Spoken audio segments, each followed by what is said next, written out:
Hi everyone. Okay, so this is the review class for the C-Team Yeshiva University course, Introduction to Judaism, which you guys, well, probably backwards, but you know which one it is. And the idea of this class is just for the wonderful C-Team Shluchim who are giving their time and their efforts and their love towards teaching these young students who are coming to your homes, your shuls, your Chabad houses, wherever you are, to give over this beautiful information, this course. And personally, I am delighted and honored to be part of this incredible a new venture which we've embarked on. And thank you guys for everything you've done. So the idea of this course is not to tell you what to do. I just want to guide you, give you some ideas, some feedback. And now you know who I am.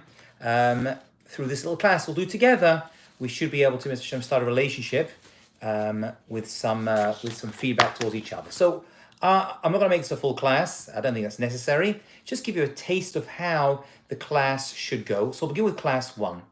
And this semester, Mr. Hashem, you should have many students with you, is a beginning to Judaism. Now, what we found to be very important is that you enjoy the class, enjoy giving over the information, but what we want you really to do is to go through as much of the sources as you can. Because in the end, this is a course, and we want your students to come away inspired and informed and educated. But what's really important for that, in addition to that, is that they go through the information. There's a body of knowledge which they need to come away with. So that's crucial, and that's what we want to be able to give over during the classes, that you have these students together with you, and Mr. Hashem, they'll enjoy. Want to come back for another semester, which we have another course for. So let's begin at the beginning. And class 1, we decided to begin with Avram Avinu and Sarah Imeinu. So I started with the Rambam, and you can't not begin with a beautiful Rambam. And the Rambam in Hilchos Avodah Zarah gives us a biographical story of Avram Avinu. Now, what I did in all the course book you have in front of you is Hebrew and English. I understand that the students with you will not be able to read Hebrew, and that's fine. But I put the Hebrew there for a couple of reasons. One reason is so they should know that these sources are originally in Hebrew, so it looks like a source sheet. In addition, there could be kids there who do know Hebrew a little bit, and can recognize words along the way. But most importantly, there are certain words that we'll be pulling out, which are the ideas and the lessons will come from Lashon Kodesh.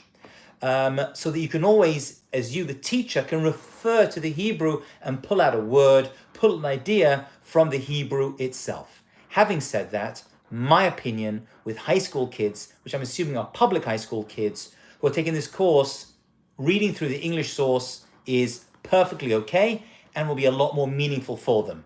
So the Hebrew for most of them will be unnecessary, but it's good that it's there.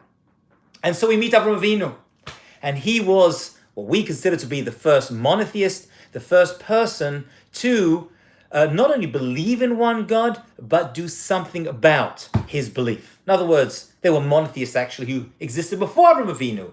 There was Adam Arishon. Adam and Eve believed in one God, and Noach and Metushelach. But Avram Avinu and Sarah Imeinu really get the ball rolling because they were the ones that started the whole movement that eventually became the Jewish people a number of generations later. And so we meet Avram as a young child. And we like to believe that every great righteous person in Jewish history came from an amazing family and had religious parents, and his father was a great rabbi and mother was a great rebbetzin. But that's not the way with Abraham and with most of the great people in Jewish history. Maybe their ancestry was a little bit, what we would say, tainted. And Avram Avinu is no exception to that rule. His father, whose name was Terach, was actually an idol worshipper. And not only an idol worshipper, like any good Jew, he got involved in the business and he started his own idol factory of producing idols. And the Rambam Maimonides tells us in his book, the Mishnah Torah, which literally means the repetition of the Torah. He's gone through all the ideas of the entire Gemara and made it into practical halakha, practical laws. And he says that after this prodigious child was weaned, he began to muse, which means think, while he was still young, and started to ponder day and night, and said, how is it possible to live in this amazing world, this beautiful universe, and the stars and the constellations and everything around us, the world above us and the world that we live in, the trees and everything there, came around from nothing? And he had no mentor, because unlike his son Isaac, Yitzchak, and his grandson Yaakov, who had a great father and grandfather, Avram was alone. He had no mentor, says the Rambam, nor did anyone reveal anything to him. But he was immersed in Ur Kasdim, which is modern-day Iraq, among foolish idolaters. His father and mother, all the people served idols, and he would serve with them. But his heart always pondered. And we've all that experience, right? And you could turn to your students and say, tell me, at some point in your life, at some point you must have thought to yourself, come on, there's got to be something else to this world. It can't just be this came around for nothing and means nothing. This amazing universe around us. And that's what happened. How old was Avram when he had these ideas? Different opinions. Some say as young as 3. Some say the age of 40 years old is when he really started to investigate. But at this point, he was very, very young. And this whole journey started as a very young child. He understood the path of truth and realized the line of justice and virtue. And he began to understand that there was only one God. Mono is one, theism, belief in God. And he was the guide of the, as he called it, the celestial wheel. He created everything. And there's no God among all of creation other than him. And that is the realization that came to Abraham. And so we turn to the next page. After Abraham recognized the existence of God, he began to challenge and started to use this knowledge and wisdom to challenge idol worshippers. Again, you don't need to read every word in the English, a side point, but you want to get the main points. And I've highlighted or made in bold, which hopefully you have as well, in the copies that you have, certain highlighted points that I think are worth going through. And so he argued with the idol worshippers, saying the path they were on was not correct. And this was when he was older already. And when Abraham and his ideas gained recognition, there was a king. The king's name was Nimrod. And Nimrod appears in the Torah, the Bible itself. And Nimrod was actually, I guess you could call him the world's first, if not the first, most effective dictator in the entire world. And dictators are always nervous by people who are willing to challenge them, especially when it comes to things that are truthful and people who gain movements. And so what does any dictator want to do with someone who's beginning to challenge them? They kill them. And that's what he did or tried to do to Avraham Avinu. And although this story is not mentioned in the Torah, in the Bible, it's a midrash, and it tells us, and the Rambam actually quotes to it, refers to it, that he took him and threw him into a kivshana esh, threw him into a fiery furnace in order to burn him alive. And there was a great miracle that happened to Avraham Avinu, to Abraham, and he managed to survive that miracle. Now, I don't want to make this part of the course into miracles because there's a lot of diversions that could happen. I personally would hold on to that discussion. You can point out that there's no open miracles mentioned in the Torah until we start to leave Mitzrayim, Egypt. Okay, why that is not for now. So I'd put that on hold. But really the miracles that we see happening on a national level, not personal miracle, this is a personal miracle, but miracles are not put in the Torah until the Jewish people as a whole were ready to leave Mitzrayim and they were revealed to us as a nation. Had they been given to one person, they could have been misused. And therefore this is a miracle which happened, but it's not mentioned in the Torah because it's not really about that. It's about Avraham Avinu, and the Torah doesn't mention miracles until Mitzrayim. And so he survived this ordeal, and he traveled to a place called Haran, which was his next stop on the way to the land of Israel, where God, we're going to see, had sent him to. And he started to really inform people and bring students, and he would travel from city to city, from kingdom to kingdom, until he arrived at the land of Canaan. Canaan is the name, the physical location of where Israel was going to be. So it's this, we say Canaan, we mean the land of Israel, but it wasn't called Israel until the Jewish people went into Israel themselves under Yoshua, under Joshua, and that's when it started to be called that. But at this point, it's called to Canaan, which is just a reference to the geographical location. And people started to gather around him and ask him about his teachings. And individually, he answered them according to their understanding. Young children, he would answer one way, and older people another way. Just like Pesach Seder, we talk to young people one way and older people the other way. What exactly? And that's the story in a nutshell. The Rambam Maimonides brings down of Avraham Avinu and how he became the most famous spiritual leader in world history. Right? The Christians also looked to him as Abraham, and even the Muslims as Ibrahim. But he's the beginning and the father of the Jewish people. What exactly did he see? What was happening in his mind? And we can assume he was a very smart, great person, but if the Torah speaks about it and the Rambam speaks about it, supposedly the information that he was able to gather is available for all of us. And there is a midrash on the top of the next page, Bereshit, Genesis Rabbah 39:1. And over there we are taught that Rabbi Yitzchak taught what was Avram like. He was like a person who traveled from place to place and saw a beautiful palace. See, this is a mashal, an analogy. And Avram is like a person who travels and he sees a beautiful palace in the woods and he sees that it's lit up. And he sees the beautiful design and the lights are shining out from this palace and he thinks, wow, did this palace get here from nowhere? How is that possible? There has to be someone who rules the palace, who owns the palace. And the fact that it's lit up means they're present as well. That is the mashal, the analogy. And then we have the nimshal, what we learn from the analogy. So to Avraham said to himself, this world is much more complex than a simple building with light shining inside. This world too must have a builder and an owner who's running it. The fact that it's so beautiful and the light is shining from it as well. But there's a side point. Avraham's father, Terach, although he was an idol worshipper, eventually Abraham was able to influence his father. This is a common thing, which is worth mentioning and mentioning to your students, that even young people are able to have a great impact on their families, the way they act, by sharing beautiful teachings with them.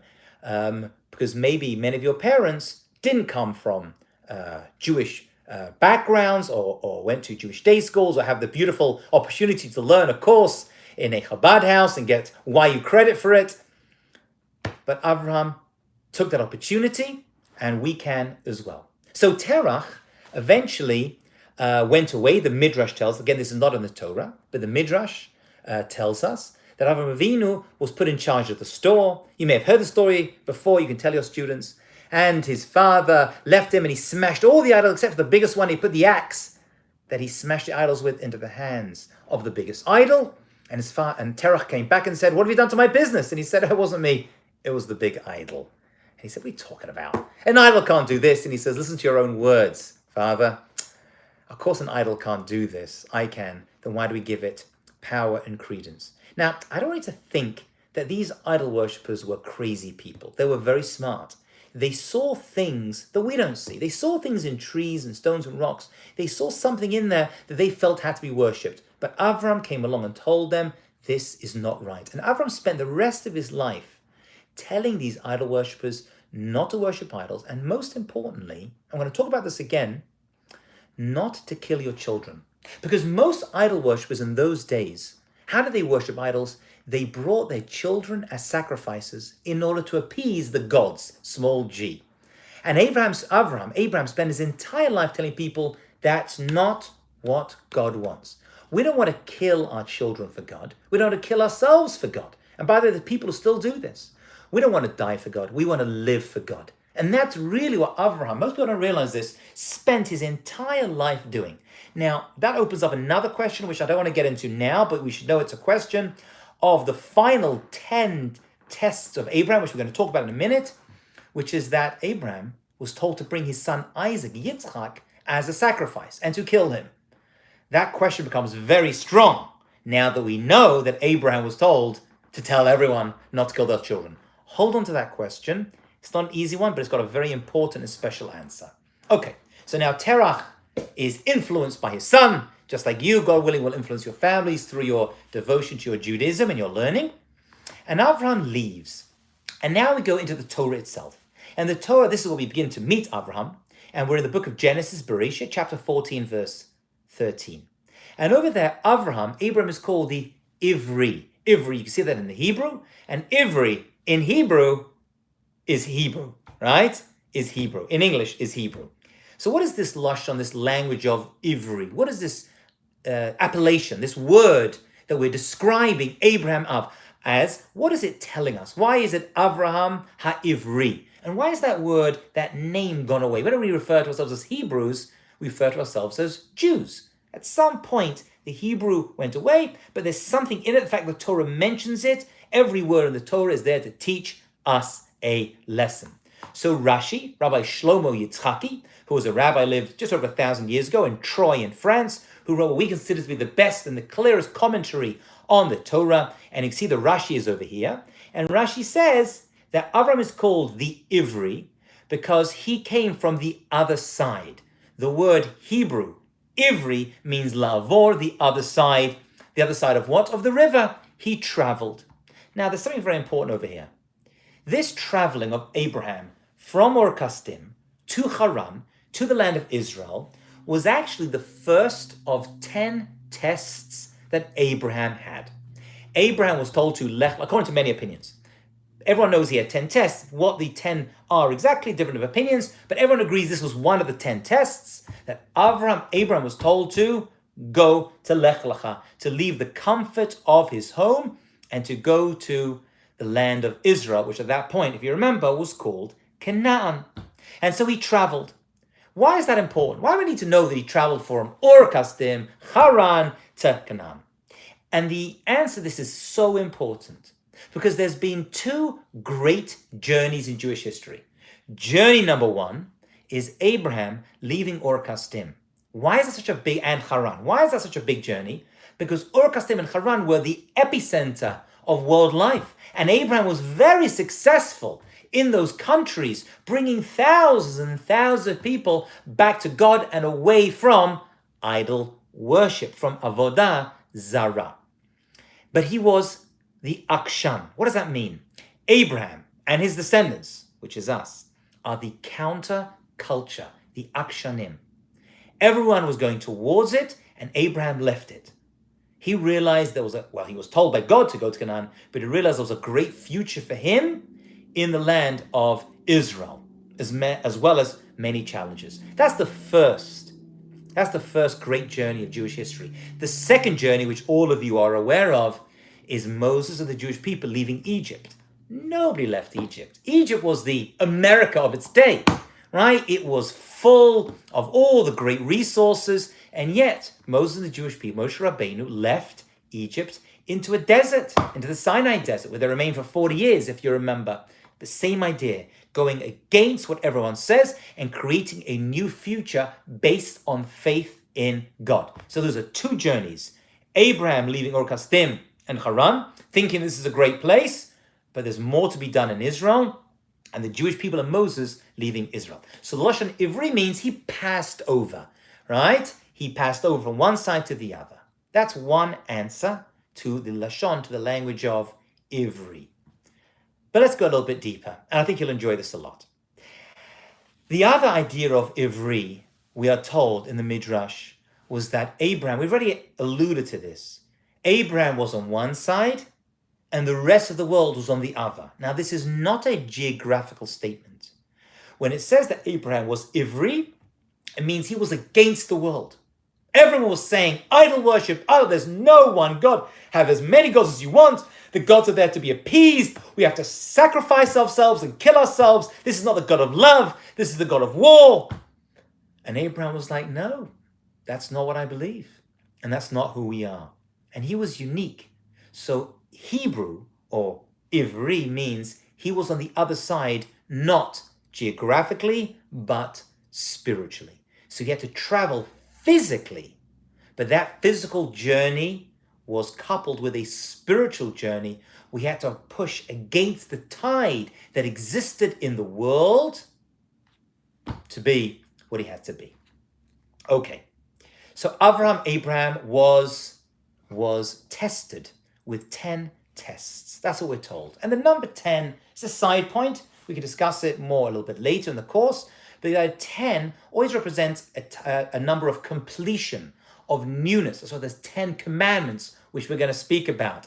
And there were 10 plagues that came onto Egypt. So whenever you see the number 10 appear, it means something is shalem, it's being completed, and it is now whole.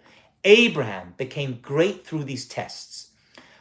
If God loved Abraham, which we're told he did, the obvious question is, why exactly did he test him? Why would you test someone you love? And the answer is that great people become even greater when they go through challenges. Just like if you see a person trying to do the high jump, right? And there's a few people who are lining up in order to do it. The first person runs and jumps over it. What do? They raise the bar. They don't lower the bar, they raise it. That means it gets harder. Why do they do that? Because they want to push this person to his very, very best. And if he jumps over that, they raise it again. And if he jumps over that, raise it again. Doesn't mean the person hates them who's raising the bar. They're seeing how great they can become. And it obviously shows us that each subsequent test is more difficult than the one that comes before it. That means test 1 is the easiest, although it may be difficult. Test 2 is a little bit harder. 3, that means test 10 is going to be the most difficult of all these tests. And that's what we see in Pirkei Avot, Ethics of the Fathers. If you want to just give a very brief explanation, these are ideas and ethical statements of the rabbis that was put into Mishnah, that is oral Torah. Okay?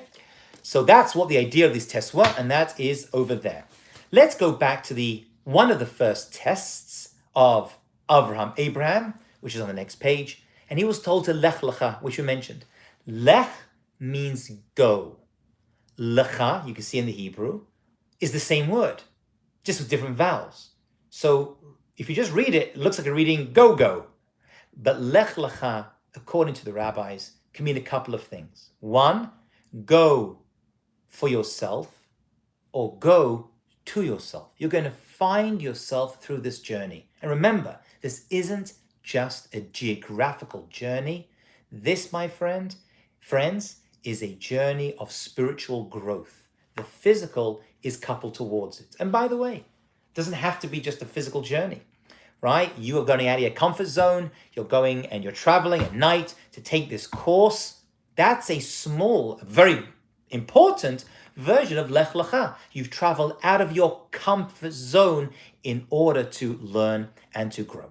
And so Avram was told to go for his own good, from his homeland, from his birthplace, and from his father's house.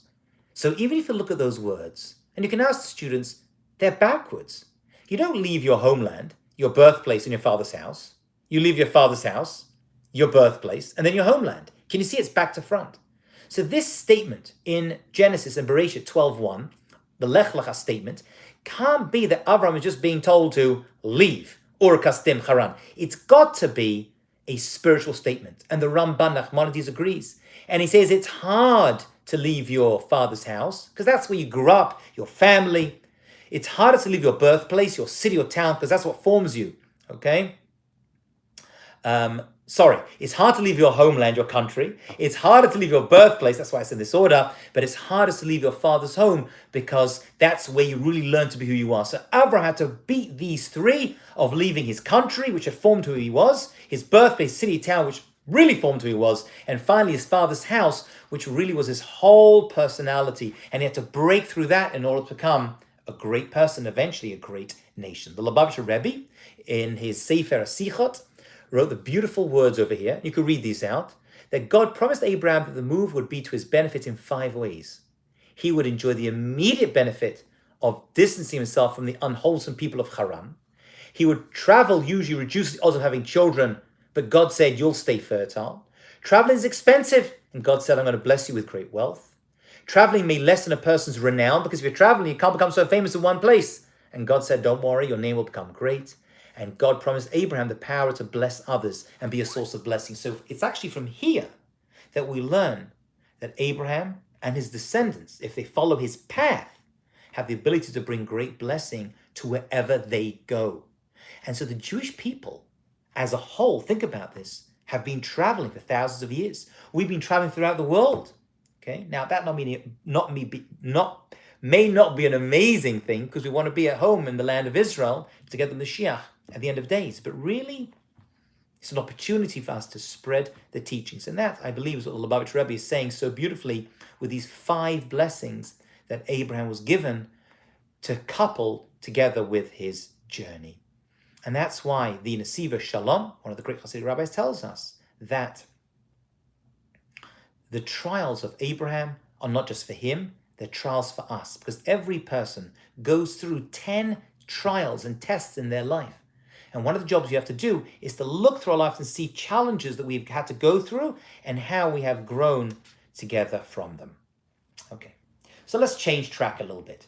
Because we really meet Abraham not as a person who's studying. The opening scene, if you will, where we get to see Abraham and his amazing wife Sarah Imenu, Sarah, our mother, is actually in action. And what is that? Doing chesed. And the Mishnah Pirkei Avot, you can see inside, tells us that the world rests on 3 pillars. Al shlosh devarim ha'olam hamed. And what does that mean, 3 pillars? So one understanding you can give over is just like a chair has 3 legs. If one of those legs goes away, or 4 legs, but if it has 3 legs, if one of those legs goes away, the chair falls down, which means the world stands on these 3 principles. That means if one of these 3 is taken away, we have no world. That's the basic understanding, I think, of the Mishnah. And what are these 3 things that the Mishnah tells us are so important that keep the world afloat? Well, number 1 is Torah, learning Torah and doing mitzvot, which we're going to learn about this semester. 2 is what the Mishnah calls avodah, which literally means work, avodah, but over here, the Rambam is going to tell us a little bit later in the course, we'll see in more detail, refers to prayer, to tefillah. Avodah is a code word for work or service of the lave of the heart. So we need Torah, we need prayer. Finally, gimilut chasadim, doing acts of kindness. Now let's think about those 3. When we learn Torah, that's God speaking to us and relating to us.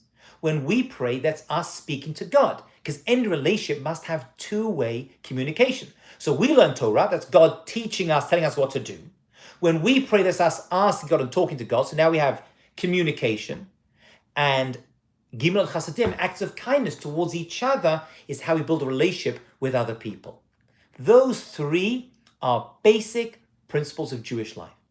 And so Abraham was someone who was an expert in chesed. Now I'm sure he learned Torah, whatever that meant at that day, and he was obviously praying. We see him praying in the Torah, but he is Mr. Chesed, and that's how he's known, right? We know that Abraham is known as Chesed. His son Yitzchak, we're going to see, is called Gevurah, strength, and his grandson Yaakov, Sephard, brings it together. But he's Mr. Chesed, and that's how we meet Abraham, Mr. Acts of Kindness. And we know that at a certain point in his life, he used to bring people into his tent together with his wife. And why did he live in a tent? It's worth mentioning this. Well, Abraham was very rich. He could have built a house, but a house is stuck in one place. But you can ask this question. Why do you think Abraham lived in a tent when he had plenty of money and had the ability to build? And they were houses that existed in those days. Why did he build himself a nice mansion? Ask that as a question. And one answer you can give is that a house stays in one place, but a tent is movable. And Abraham is a person of movement, physical and spiritual. So he had to take the message that he was spreading to other places. Just like a good shaliach of HaKadosh Baruch Hu, and the rabbi will take the message to the person and not wait for them to come to them. And so Abraham and Sarah had a tent. And we're told the tent was open on all 4 sides. By the way, here's a great question to ask the students. Where do we see today a reproduction of Abraham's tent? You know, is the chuppah. The chuppah is a tent that is open on all 4 sides to tell us that we're going to start a family just like Abraham and Sarah that is open on all 4 sides. And so Abraham was told at a certain point to have a brit milah, a circumcision. Why is an interesting question, but that's one thing he had to do in order to go into the land of Israel. The circumcision of Abraham, which has remained a mitzvah for the Jewish people right through history. But the pain of having the circumcision was not as bad as not being able to have guests. because Abraham and Sarah built their lives on having guests. Let's look inside and let's see a little bit of that. So we're told in Bereshit, in Genesis chapter 18, verse 1 to 2, that God appeared to Abraham in the plains of Mamre. Mamre was a very good friend of Abraham who inspired him greatly and wanted him to live on his territory. And Abraham was at the entrance of his tent. It was the heat of the day, and Abraham lifted his eyes and saw three men. Who are these three men? So according to our tradition, these were angels, because it was a very, very hot day. And God didn't want Abraham to be bothered with guests, but Abraham wanted guests so much, he wanted to spread his love and the teaching of God. So he sat at the entrance to his tent, even though he just had this very, very painful operation a few days earlier, 3 days earlier. And he sat at the entrance to his tent and he saw them. What did he do? He ran to greet them from the entrance of his tent and he bowed down to them and said, "Please come into my home." He was so eager to spread the love of Hashem, the love of God. And chesed, kindness, was his way of doing it. And Rashi, you can see inside, why the heat of the day? God removed the sun from its protective cover, right? And made it a very hot day, like we said, in order that Abraham wouldn't be bothered. But as we said, Abraham was too upset. So God took three angels and he clothed them in the form of men, says Rashi, and sent them to Abraham, which, according to most opinions, Abraham was not aware they were angels. He thought they were just regular people who were walking past. And so we learn over here that Abraham would welcome people in and he would feed them and he would give them comfort and he would give them a place to wash and clean themselves, and he would say to them, "We've eaten, let's bless God." And that was his way of influencing people. I put some questions over here which you can discuss about this first class. Okay, this class took me 30 minutes, so when you go through it, obviously you can go slower. But how are Abraham and Sarah different from the people who lived around them? That's a good question to bring out to the students. And by the way, you can bring these out earlier in the class. Just be careful not to get bogged down too much, because I wanted to finish the information for the class. How and why did God test Abraham? What do tests do? Why are they important? Life is a series of tests. What do you think this statement means? And how do you think Abraham and Sarah would do chesed if they were alive today?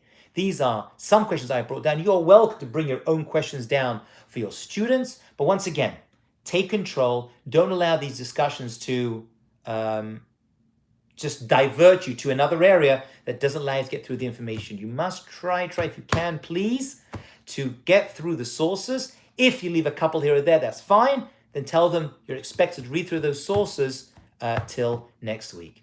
Okay, this was a short version of the class. If you have any questions on anything we've discussed today, please, my friends, you C-Teen rabbis, reach out to me, Hajioff at yu.edu. It's the top of your sheets, Hajioff at yu.edu. Or you can WhatsApp me. It's Lawrence Hajioff, Lewrenc Hajioff,